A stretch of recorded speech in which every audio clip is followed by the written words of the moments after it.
Tarot cards have been utilized for centuries as a tool to gain insight into various facets of life, including past, present, and future events.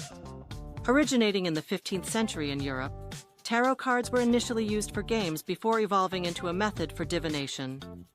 A typical tarot deck consists of 78 cards divided into two main categories, the major arcana and the minor arcana. The major arcana comprises 22 cards that represent significant life lessons, karmic influences, and spiritual insights. These cards are seen as the heart of the deck, guiding the overarching messages and themes of a reading. For example, the Fool, which is card 0, symbolizes new beginnings and a free-spirited approach to life. In contrast, the Tower, another major arcana card, often signifies dramatic upheaval and destruction that makes way for renewal. The minor arcana includes 56 cards divided into 4 suits: cups, pentacles, swords, and wands, each corresponding to a specific aspect of human experience. Cups deal with emotional matters, pentacles with financial and physical concerns, swords with intellectual and conflictual situations, and wands with energy, growth, and personal enterprise. These cards reflect everyday situations and trials, providing guidance on more mundane aspects of life.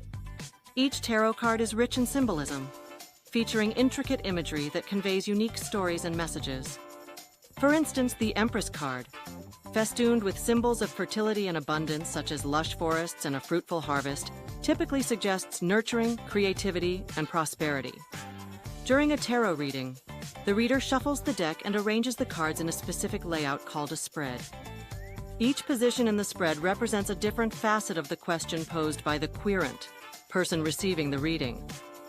A popular layout is the 3-card spread, which reveals influences from the past, dynamics of the present, and potential outcomes for the future.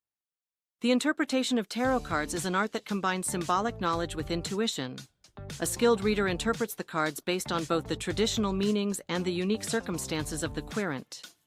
For example, while the Empress might generally suggest nurturing, it could take on a different nuance depending on other cards in the spread and the context of the querent's question. Tarot readings offer insights and guidance, helping individuals navigate their life paths, make decisions, and understand themselves better. However, it's important to approach tarot readings with an open mind, viewing them as a source of guidance rather than absolute truth. For beginners interested in exploring tarot, starting with a well-established deck like the Rider-Waite and a comprehensive guidebook can be very beneficial. Engaging in practice readings for oneself or friends can enhance one's familiarity with the cards and improve interpretative skills. Ultimately, the effectiveness of a tarot reading lies in blending knowledge, intuition, and the specifics of the querent's life, rendering each session a unique and deeply personal experience. Whether pursued as a personal reflective practice or a professional service, tarot reading is an enriching and insightful activity that bridges the conscious and subconscious realms.